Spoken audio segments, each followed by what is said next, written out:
got like this little pink light behind us, so it looks like extra bouged. You can shimmy on over if you like. Okay. Okay, there we go. That looks good. Hello. Can I please get a glass of red wine and a venti Americano with skim milk? Perfect. Thank you.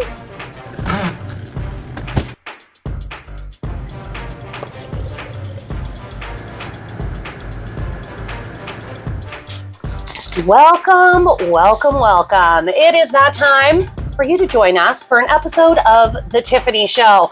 We are here today, Euphoria Wellness Spa, Canoe Cafe.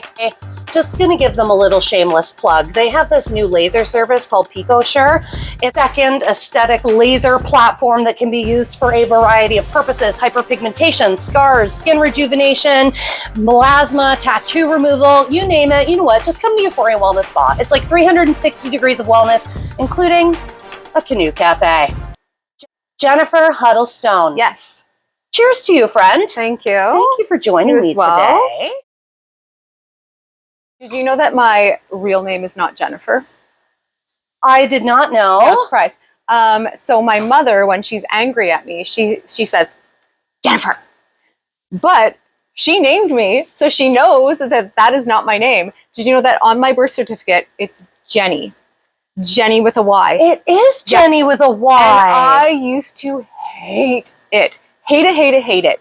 So I thought that Jenny sounded like a little girl's name. Okay, that's fair. I've heard that. And I was like, you know what? No Jenny is ever going to be the CEO of a Fortune 500 company. So I was not impressed with being named Jenny. But now that I'm kind of like old-ish, that's right. then I'm like, yeah, I'm going to embrace the Jenny because it sounds young. So I'm going to just roll with that. You know, yeah, I'm a big fan of Jenny. That's why, Jenny Huddlestone. Yeah. Interesting. Yeah. I sat you down today. We've got some questions. You've been through a life, a whole thing. Yeah, you have been up and down. You've got a beautiful story. Yeah. First of all, you're a wonderful human being. You have only ever come at me with kindness, grace, tenacity, a little bit of spice in all the right ways.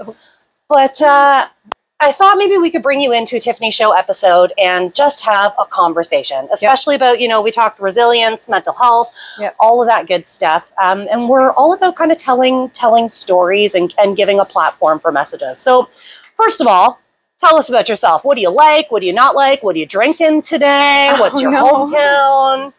Okay, so my name is Jenny, not Jennifer. I prefer to go by Jenn Huddlestone. I was born here in Peterborough, raised in Peterborough. I briefly left for a minute, and I just moved back last year. I'm a business owner, momtrepreneur, I guess it's called. Yeah. So I have 3 kids, a almost teen who's a whole time, and then I have 2 toddlers. Don't ask me why I thought that was an awesome idea. I blame COVID. That's fair. I have a little COVID baby. I really wanted to name him Covey, but I got shut down on that. Oh, that would have been good. Shut down. I would have backed that, to be honest. Yeah, right? Yeah. It would have been awesome. Not Covey the COVID baby. Yeah. It's fine. It's like naming your dog Stay. Yeah. Come here, Stay. Yeah. Right? I was about it. So 2 little ones. You had 2 during COVID? Or just one during COVID? One was born just prior to COVID. Right. And then the other one was a COVID. Ooh, and you opened up a business. Did you open that during COVID? Yes. I feel like you did. Yes. Yeah.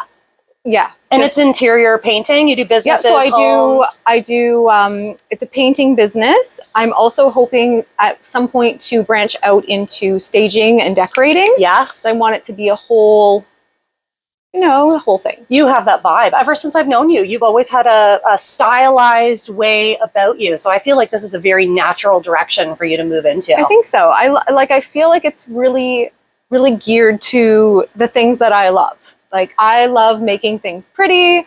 I love being artistic. Yeah, I love it. And I've seen your photos online. You do good work. Thank you. Share them with the people. What's the business name? Oh, it's Pearl Interiors, and you can find it on Instagram, Pearl Interiors Peterborough. And it is specifically named that way because my grandmother was named Pearl, and my middle name is Pearl. So we kind of rolled with the family thing. And the pearl with like the paint colors. Right? I feel like this is a great brand opportunity. I know. So I think we've alluded to the fact that we've known each other for some time.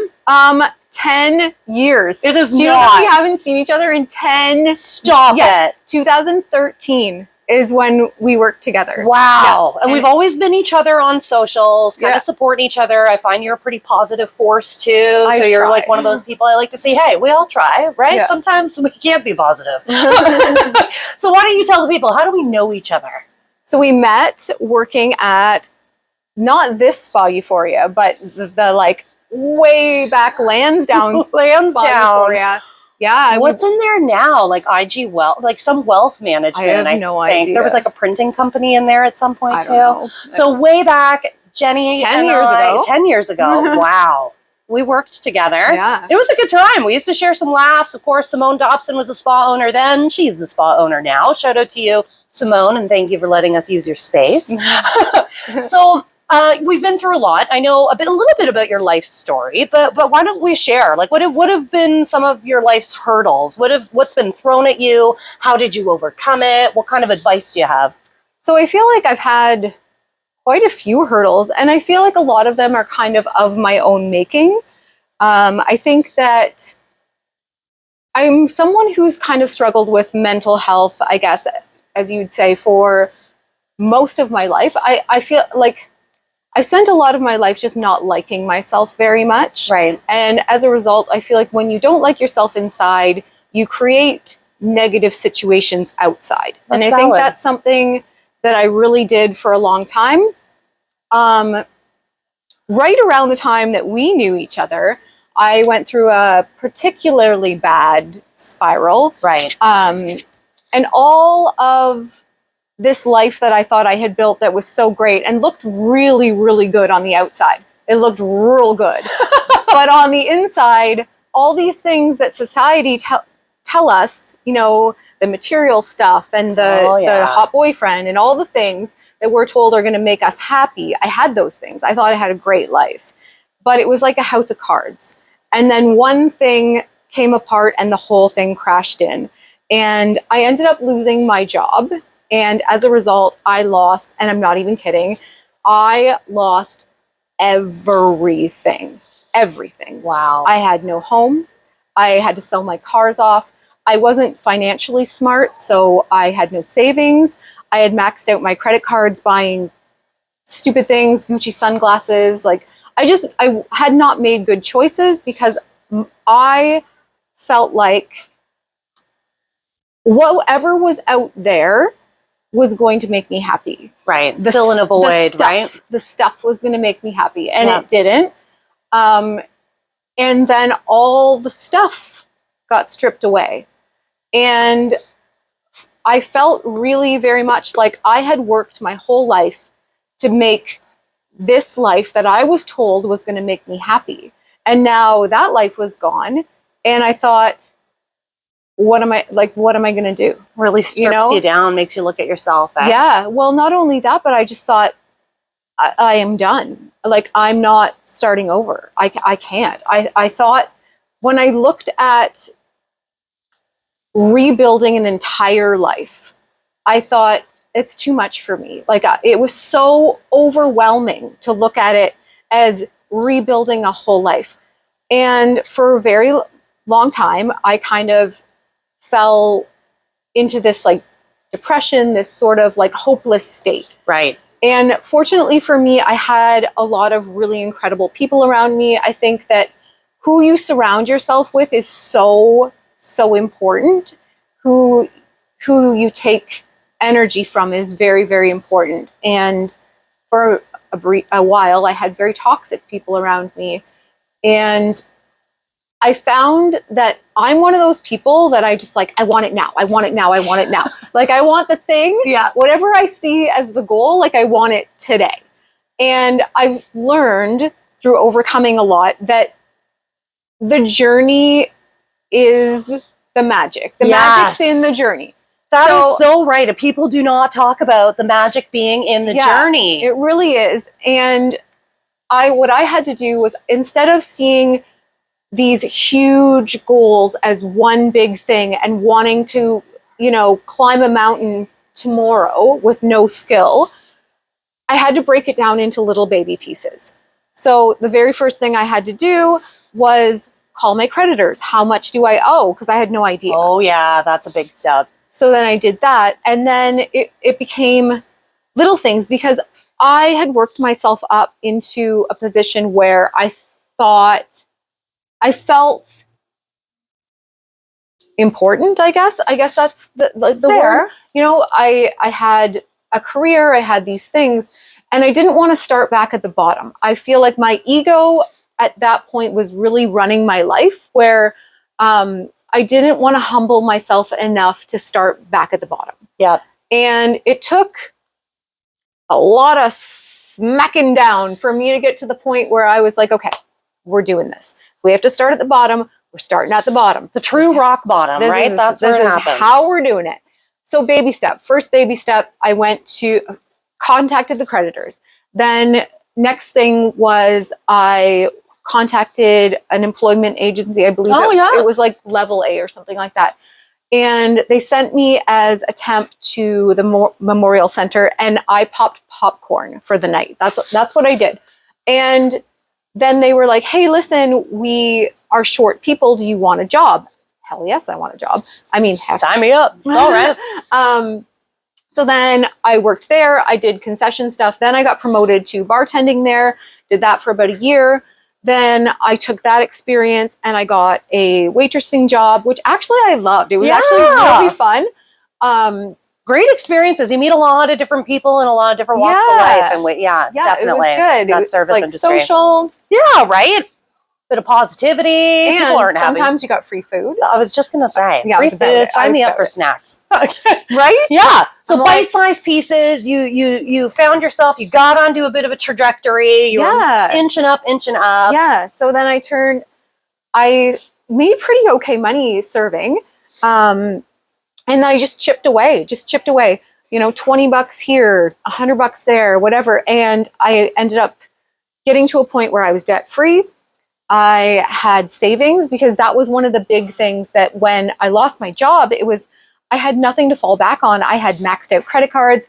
I had no savings whatsoever. Right. So now I have that emergency fund. I learned my lesson. So now I just bought my first new car. I saw. Congratulations. I know. It was a big thing. Yes. Big thing. To rebuild from nothing and get to that point where you're buying a car, like that is a big deal. Yeah. Like kudos to you, Jen. And those out there that might be in the similar walk, you might be finding yourself there today. There's hope. Baby steps. Bite-sized pieces. Little tiny. Right? Something so small. And then just build on that tiny thing. It's like that book, Micro Habits or Micro. Yeah. I can't remember. But yeah, just do something so small. They say, how do you eat an elephant? One bite at a time. Yeah, totally. Exactly like that. And I've been at the base of that mountain sort of staring up thinking like, I don't see a way out. Yeah. And you're right. It's sort of in those dark moments of despair that it's like just these little micro actions of keep that forward momentum, right? Yeah. It's like every step, every breath, every thought is a move in the right direction. Yeah. So you reached out to me today. Of course, you've got a Ryan Huddlestone Memorial Events shirt on. That shirt is fantastic, by the way. Where'd you have that printed? Oh, shoot. All right, let's pull it. It's authentic. Look. Total Sportswear. Total Sportswear. I'm sorry. Hey, no need to apologize. We are plugging you. Total Sportswear. Yeah. You got this printed there. Her name is Kim. Reach out to her if you need apparel done. Yeah. That's how that works? She was great. Sweet. She was great. Very, very accommodating. Love that. I love, we have a lot of business owners in town that operate like that, right? Above and beyond. Yep. So you you shoulder tapped me today. I've kind of been seeing some stuff happen to you in the background. Yep. And I thought we could have a conversation to help share your story. Mm-hmm. We wanted to talk about Ryan Huddlestone. Yep. Who is Ryan? So Ryan was my brother. In April of last year, he took his life. And it was a really, really, probably the hardest thing I've ever been through, like the most devastating thing I've ever been through.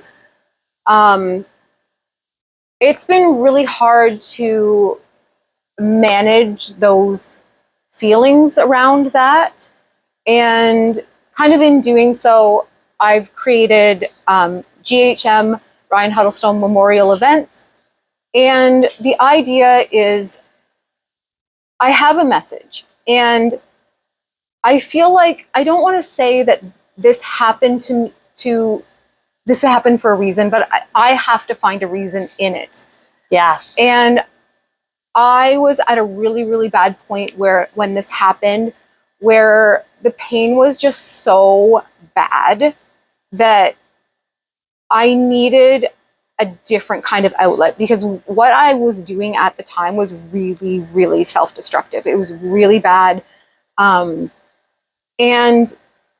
I found through speaking to other people, like, I'm not real quiet about what happened, which I feel like when it comes to like a suicide, it's people, they don't want to talk about it. Yep. They want to just kind of like sweep it under. It's almost shameful. Yep. I think find grief in general, people hide away. They don't initiate those conversations around it, and driving the narrative, telling the story, sharing about Ryan. That's how his legacy moves on. And I find you're right, finding sort of that light and that motivation of telling the story and reaching out to others. Yeah.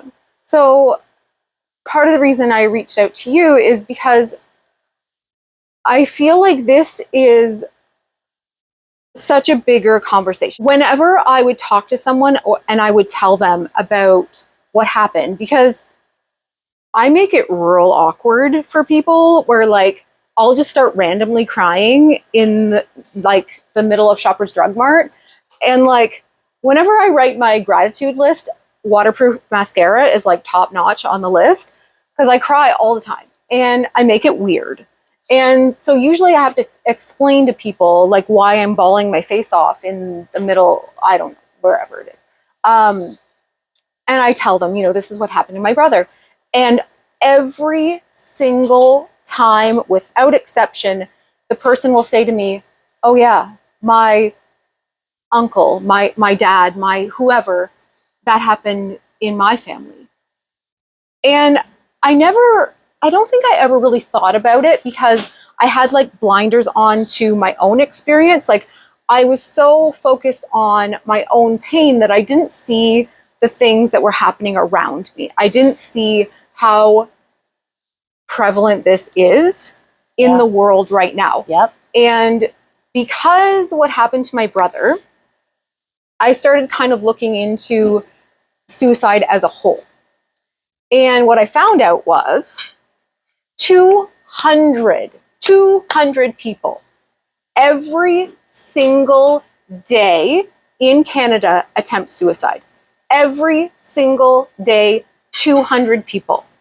Of those 200, every single day, 12 of them succeed. Every single day in Canada. That's not even worldwide, that's Canada alone. 12 families are ripped apart, devastated the way that we were. That's not okay. No. I'm not okay with that. Nope. And the more that I'm finding out, the more statistics that I'm seeing, the more I'm like, why are we not talking about this? Yeah. Why are we not screaming about this? Agreed. 12 people, 12 families every single day. I'm all done. Like, this is not happening. No more. Yeah. Absolutely. The F not. No, you're right. I'm going to try not to swear. I'm going to try real hard. You know what? It's passion, it's feeling, it's emotion that sort of drives that. So I totally get the driving force sort of behind the passion in the words. Yeah. And you're right. These conversations are not happening enough. And we are not discussing our feelings, our trauma, our histories, unpacking things. And most importantly, you're right. It's these conversations. It is these awkward moments in the grocery store when you're burst into tears and you're having a real human moment. Mm-hmm. And everybody's grief journey is different, right? And I mean, I'm going through my own grief journey. I just lost my dad 3 weeks ago. Oh wow. Yep. And you're right. It hits you at different moments. You hear a certain song, you smell something, kind of whatever it is. But I personally find comfort in telling the stories, you know, and sharing the journeys that we're going through. So when it comes to grief journeys, are you able to maybe share some of your journey with us? Do you have any tools that helped you along the way? Yeah. So, if we can just pedal back. Part of the reason I did reach out to you, I feel like you have a larger platform than I would be capable of. Like, so I don't have a big social media following. I'm not cool. You're cool. Okay. Well, you're working on your business. Right? Okay. I feel like these conversations need to be as big as possible. So from this platform, maybe there's a bigger one. And I believe, and this is kind of where I've created RHM events from, I believe that there's 3 things I'm trying to accomplish with these larger conversations. Number one, first and foremost, I want people to know that they are not alone. Yes. I want them to know that they are not alone. These events, starting these conversations, creating these bigger conversations, I know that when people get to a point where they're ready to take their own life, they feel hopeless and they feel alone. So you're not alone. For one, that is the number one goal. Yep. Number 2 is I don't have the answers. I don't have the answers. I know my experience from the outside looking in, but I don't know the system. I've never been inside it. I've never worked with it. But somebody does. Yep. Somebody has an answer. Yep. Somebody's worked in the system. Some social worker, there's some counselor who understands where we're falling short, who understands where their hands are tied, and who has ideas. Yeah. I know 100% there is someone out there with ideas, and they don't share them because they don't feel like anyone's listening. I'm listening. She's listening. I am listening. We're listening. I want to hear the ideas. I want to hear the conversations, because that's where solutions come from. Right. Like, things right now are not working. Unfortunately for my brother, he finally got the strength to reach out for help. And because the resources are so limited, he went on a waiting list, and he unfortunately passed away 1 week before his appointment to get help. Because the system is, I don't want to say it's broken, it's ineffective. It's ineffective. The resources are not being channeled into the proper places. And again, I know that there are people who've been in the system who have a plan, who can see where the problems are and have ideas. And those people need to hear us. And we need to make sure that they know we want to hear them. Absolutely. My other 3rd goal, and this is like the last, I encourage people within the events, I want them to start sharing their stories. I want to hear as many stories as I possibly can, because I feel like in these stories, there will be commonality. There will be certain things, because obviously if people are still here sharing their stories, they made it through those moments of feeling like, I can't live anymore. I can't live like this anymore. So what is it? What are the pieces that worked for these people? Like, if 7 out of 10 people, and I'll pick something just arbitrary, 7 out of 10 people say, I got through this by eating bananas. Why are we putting our resources into apples? Like, let's get all the bananas. Let's let's have some monkeys. Like, let's do the whole thing. Like, those conversations will flesh out those denominators, right? Exactly. And you're right. And not only is there sort of comfort and hope in hearing these stories, especially when you're struggling. I've been there. I have been on that bathroom floor. I have been in those depths of despair. I have pulled myself up to move myself forward. I talk about mental health a lot. It's no secret. And the more we give a platform to these conversations, I think you're on to something there with the more data information we can kind of collect from the survivors from the ones that are moving forward, to collect these denominators and find solutions to move forward. And you do see some grassroots organizations like really getting into the weeds. They're not really high level. And I love those grassroots initiatives, because you find fundamentally a lot of change happens, especially like with lobby groups and things with getting government policy and regulation kind of changed. I feel like I was so I'm someone who, I don't mind stirring the pot.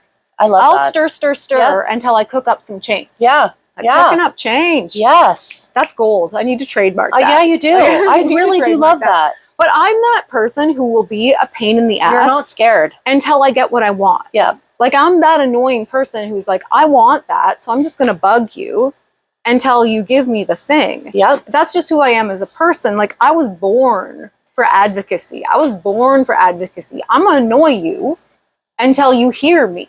It's showtime. She's got a message. It's an important message. We do want to share. So when it comes to grief, like we mentioned, everybody has a grief journey. Everybody manages their grief very differently. But when it comes to your specific journey, were there any tools that you found particularly helpful with the mindset shift, with being able to sort of move forward and find peace and honor your brother? Yeah. So when this first happened, I don't want to say it was unexpected, because I know that my brother struggled a lot. He struggled with a lot of mental health, with a lot of demons. It wasn't unexpected. It was just shocking, you know? Right. Yeah. We thought that he was doing a lot better. He had that appointment in a week. We thought, we're out of the woods. Yeah, there's movement here. Yeah, exactly. We can breathe a relief. And I just I fell apart. Yeah. And again, everything, all the pain in here was so intense, and so it felt unmanageable. So I wanted to take all this and I wanted it out here. I wanted it away from me. And the way that I found to make that happen was very, very negative and toxic, very self-destructive. Right. Very self-destructive.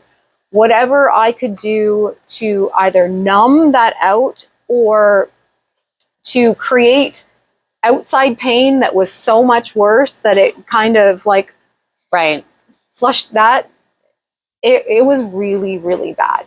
I'm very fortunate that I had a lot of great people around me who kind of helped me bring myself out of the worst of it. Right. And I did get to a place where I was kind of better, where I was functioning. I was going to work, I was taking care of my kids, but I wasn't right. I wasn't good. I was still struggling really badly. I was still using those unhealthy coping mechanisms. I was just using them in a more manageable way. Right. So what happened is I was going through sort of just questioning my life, questioning kind of who I am. I was really questioning where I was with my business. Right.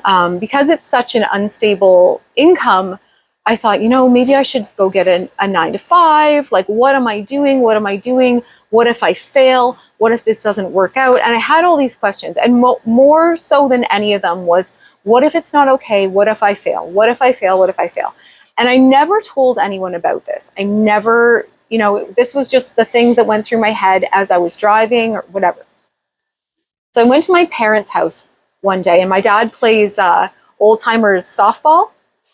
And yeah, he loves it. I know. So cute. He loves it. Jenny's dad. I know. Oh. All right. Little Gare Bear. Little Gare. Oh, shout out to you, Gare Bear. All right, softball. Yeah, so, yes. He's going to hate that. Sorry, Dad. So he was playing softball, and he told me that he saw something shining in the grass in the field, and it was stomped into the ground, but it was shiny. So he kind of dug it out and he pulled it out. And I went over to their house, and he handed me this necklace, and he said, I think Ryan wanted you to have this. And on this circle is etched the words, but what if you fly? Stop it. Yeah. I have chills.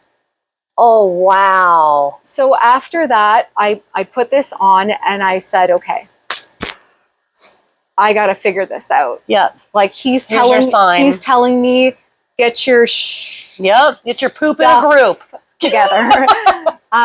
So I really made a commitment to I got a grief counselor very briefly. Yes, huge. I just got one myself. I read the book May Cause Miracles by Gabriella Bernstein. I'm going to say it wrong. That's all right. So it's an incredible book, and it's about mindset shifting and creating positivity. And so it's 42 days, and every day you read a small passage, and it's about shifting your perceptions and challenging your thoughts, challenging those negative thoughts or those ingrained things that tell you I'm not good, or that narrator is not correct. Right. That narrator is not you. Right. Often that's the voice that we were spoken to as children. Yeah. But yeah. So every day there's a passage. I don't want to say passage. It sounds like I know, but I totally get it. Yeah. So you read. It's like a mindset check. The page. Yeah. And then you do a 1-minute meditation about it. Love that. Like, let's say 5 minutes in the morning. And then you're supposed to kind of observe yourself throughout the day. Like, when do these thoughts come into my mind? When do I think negatively about myself? And then at the end of the day, you're supposed to do a journal another 5 minutes. I never did it because I had the kids. And after that, I was like, I'm tired. I'm going to bed. But that 5 minutes in the morning, that 1 minute even. Step enough. It's still a step forward. Right. It was a big thing in shifting my mind. Wow. And what was the name of the book again? May Cause Miracles. May Cause Miracles. I'm going to check that out. Yeah. And the other one that was an absolute game changer for me, it was called The Body Keeps the Score. I've heard of this book. Yes. Multiple people have mentioned this to me. So if you've ever had trauma, if you've ever had, mental health, read this book. Yes, please. It really goes very deep into how trauma actually physically changes you. It physically changes your brain. Your neuroplasticity becomes different. It really goes... wires you differently. Right. Yep. It really goes into why we react the way that we do after a certain trauma, how it affects your life. And I kind of went through some of the process of the book, and I not only found that it helped me with my grief, but it helped me with a lot of trauma from well before that. Yep. Well before that. And that was really helpful in kind of pulling me out of that. Excellent. That's some really great advice. And I also picked up a couple books to help sort of with my own journey, but it's those things and these conversations that help other people, right? Somebody else is going to listen to this and be like, I'm going to go get that. I'm going to make a change. I'm going to make some forward momentum. So you have a special event, Ryan Huddlestone Memorial Events, coming up March the 5th. What is happening? How can we join? Where can we support you? So March the 5th would have been his birthday. And so my mother's birthday was February 4th. And I know that February 4th is 1 month and 1 day before his birthday. So we would, as a family, you always think, okay, who's the next birthday? Who do I have to get ready for? Yeah, who's next? Yeah. So after my mom's birthday, I started really feeling myself kind of on a slippery slope of really backsliding into that negative, toxic space. Yeah. And I was like, okay, so now I recognize it. I don't just roll with it. Now I'm like, okay. You've got the tools. Right? Different tools. All about the tools. Better coping mechanisms that are not the self-destructive ones. That's right. So I felt myself going there. So I was like, okay, what am I going to do? So I'm not going to sit on my couch. I'm not going to cry all day. And I'm not going to drink too many adult beverages. Fair, yeah. I need to do something that is going to channel this energy, this pain, this whatever. And I want to channel it out, but not self-destructive. I want to channel it out in a positive way. So what am I going to do? Okay. So let's do a pub crawl. This was my original thought. Just let's do a pub crawl. Let's all have a nice time. So I'm not sitting in the house. I'm not sitting at home alone. And then I had these t-shirts made up. So they weren't originally this. They were originally just his name and his birth and death date, and then a picture of his face. But then the more that I found out about how huge of an issue this is, I decided to create RHM, and I feel like these events need to happen more often. I love that. So the pub crawl will be March 5th. And again, my vision for the pub crawl, I have a whole bunch of these t-shirts printed that I've paid for myself. So this is not like a money thing. No. This is not about money. This is an awareness, a conversation, a heart in the right place thing. Yeah. So we're honoring Ryan. Right. That's what those shirts are. And I think in the best way that we can do that is if one person hears this message, one person with an idea comes forward, one person hears this and they say, I don't feel alone anymore. I'm going to be okay. Then I've kind of done what I came here to do. Agreed. So my vision, if you will, of the pub crawl, I want so many people to show up and have these t-shirts, and I want us to like descend on downtown like little suicide prevention locusts. I want it to be just visually impactful. And I want people to go, oh, what's with the t-shirts? And oh, what does it say on the back there? Because on the back it says suicide prevention with their number, their 800 number. If you I will. love this. I'm going to get a shot of that. I'll show it to you. I would like when we do this, when people are like, oh, what's that? What's that? Oh, suicide prevention. Then again, we spark those little conversations. So, oh, suicide prevention. Yeah, you know what? One time I felt like that. And then their buddy or friend beside them, oh, why didn't you tell me? I had no idea. Well, I just... I don't want to bother you. Yeah, whatever. I don't want to be a burden. Now that conversation, that 20, 30-second conversation, I guarantee if either one of those people ever feel in that place again, they'll be so much more likely to reach out. 100%. And that is my goal with this particular event. That's the driving force. Right. So what pub crawl? Because you wanted to sort of celebrate his birthday. Right. So his birthday is March 5th. Our pub crawl will start at 5. Where? We're going to start at Champs. Nice. And we'll hand out t-shirts there. Fabulous. Yeah. And then, so the anniversary of his death will be April 14th. So again, it's going to be a really hard day. So we have a concert in the works. So we're going to have a concert, again, RHM Events. You can follow for all the details on our Facebook page. That one's still sort of a work in progress, but we do have one band signed. They're called Angry Sun. They're out of Durham region. They're a really great band. You can find them on Spotify or on Instagram. Angry Sun, not SON, but like the sun in the sky. Sun in the sky. Great band.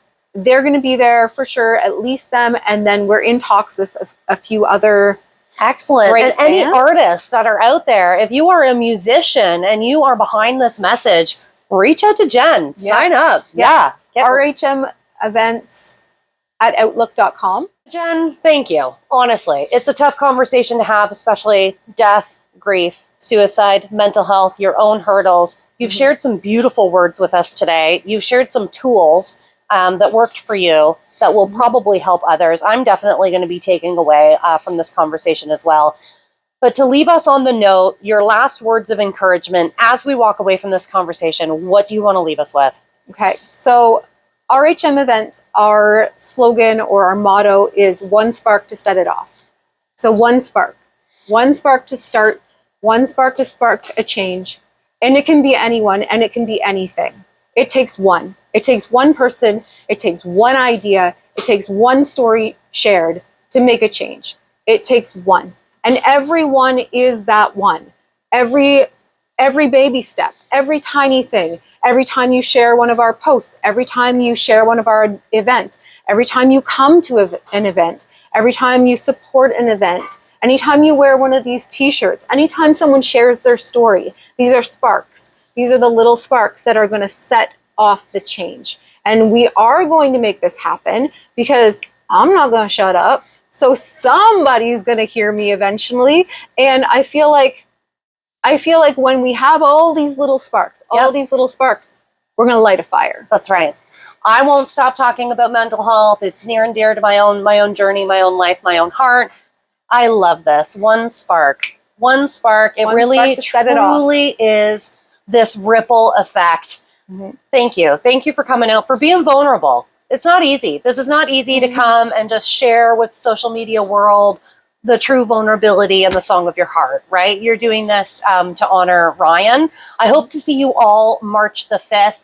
If you're watching the playback and it's past March the 5th, I hope you watch this and share this video. I'm going to put some resources in this video as well at the end. So if you do need to call somebody from help, there'll be some phone numbers available for you. Yep. Before we wrap up, Miss J. Oh, wait, sorry. Yeah, no, what do you got? If it is after March the 5th, we do have April 14th, we have our concert event. Yes. And then September 10th is Suicide Awareness Day. I have a big event planned. Excellent. It might be, we'll see. We're in the brainstorming phase. I might be biting off a little bit more than I can chew, but that's how I roll. That's how event planning is my history. Honestly, give me a call. Okay. Whatever I can do to help you, I will help. Assemble the troops. Let's ride. There's going to be a big September event. the 10th. September Yeah, 10th. let's do something for Peterborough. Okay. I'm into it. Count me in. Whatever it is, I will support you. I have an idea.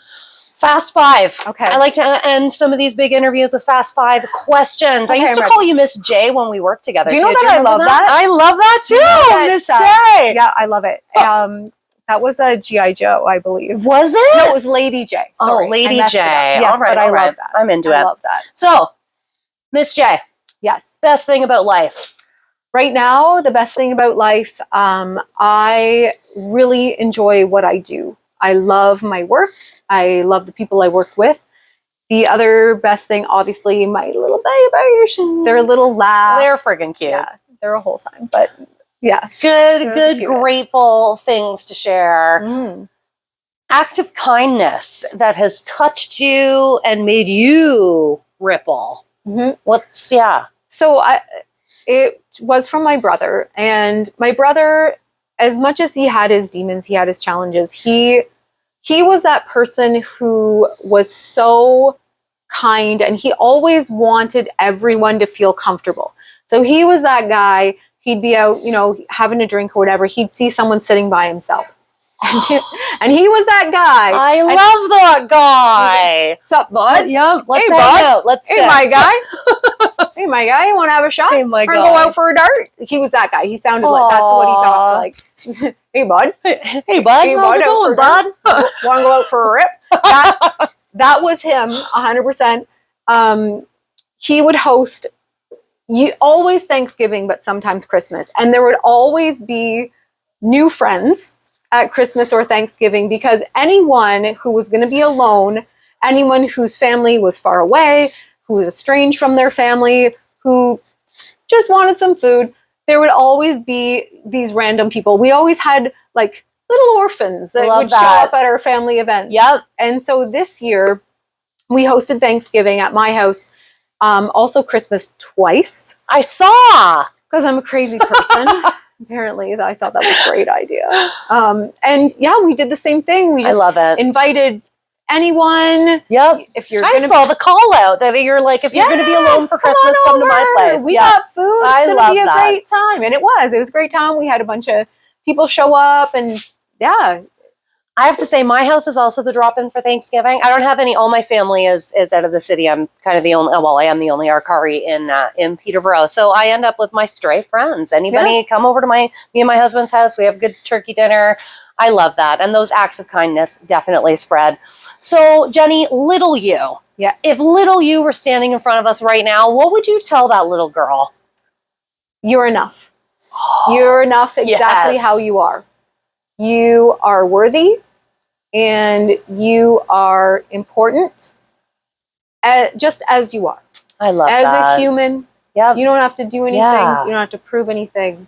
We're all just trying to navigate this wacky world together. Yeah. You are enough. There's a gal, a social media influencer, I can't remember her name right now, but she always says, if I'm too much, go find less. I love that. Good one. Yeah, I almost want that. Go find less. I love that. Guilty pleasures, Jenny. What's your comfort? What you're sobbing into your watching your rom-coms. Yeah. What's making you comfortable? What's your guilty pleasure? What do you go to? So I feel like everyone's going to say chocolate, so I'm not going to say that. Okay, so you know what I love? Charmed aroma candles. Ooh. Obsessed. Yeah. My other one is I can't sing. I'm horrible. You're a great singer, but I am like, it sounds like someone is choking a cat, and like that's the sound that comes out of my face.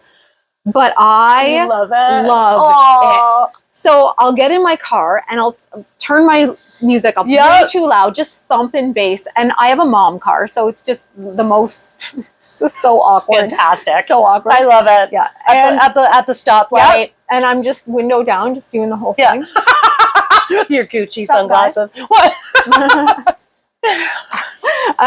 Just like, okay, and then I'm walking out to the car music, and it's not even like it's subtle. I love that. I've got like full steering wheel drums. I got some air guitar happening. Like I'm having a whole. You're living your best life. Having a whole time. Yep. Excellent. Good guilty pleasure. I love that. And last question of the night, my friend. Yes. Peterborough, Kawarthas. Where do you love to shop? Where do you love to visit? Who's your favorite businesses in town? It's shout out time. So many. Okay.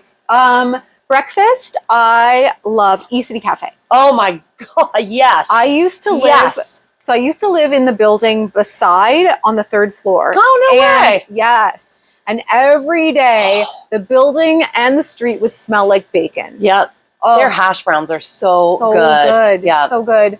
Ashburnham Ale House. Oh, fantastic That is food my there. Yep. go-to, my favorite.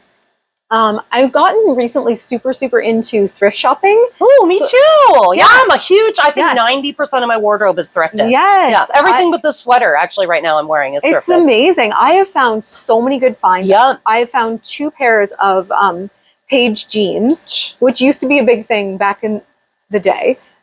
It's nobody's They're business. $240 jeans. Yeah. I got them for $13. Oh, yeah. I got a pair of Asics cross trainers, brand new, not a mark, not nothing, never even been worn. They're like $300 sneakers for $15. How can you not buy them at that point? Honestly, really and truly. Keeps it out of the landfill, all that good stuff. Miss J. Yes. Thank you for joining us today. Thank you for talking about mental health, talking about suicide, bringing awareness, pulling some events together to bring people together to have these conversations.